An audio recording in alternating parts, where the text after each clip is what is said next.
Hey guys, today we're going to be doing 1 1/4 RDLs. So I already made a video on RDLs, so if you want to go back and take a look at that, go for it. Today, like I said, we're doing 1 1/4 RDLs. So what that looks like is when we're doing our RDLs, making sure our back is neutral. You are coming down, tucking that chin. We're going to go down. Just about here, notice how my back is still neutral, pushing the butt back to hit more glutes, like bending the knees. From here, and then again, my lats are contracted. We're gonna come 1/4 of the way up. We're going down, and then we're coming all the way up. The main point of 1/4 is to really spend more time in the hardest part of that exercise. So here, obviously, up here is definitely not the hardest part.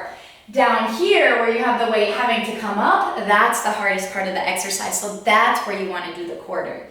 So here, again, coming down, 1/4 up, down, all the way up.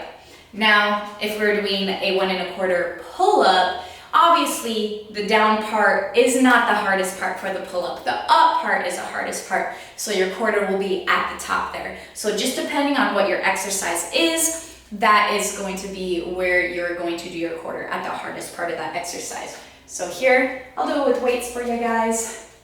We're gonna go ahead, go down 1/4. We're going down, up, down, and then all the way up. Really increasing that time under tension at the hardest part.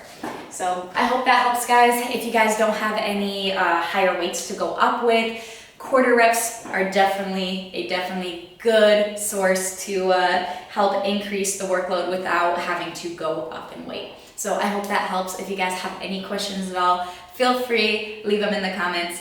Thanks guys, I'll see you next time.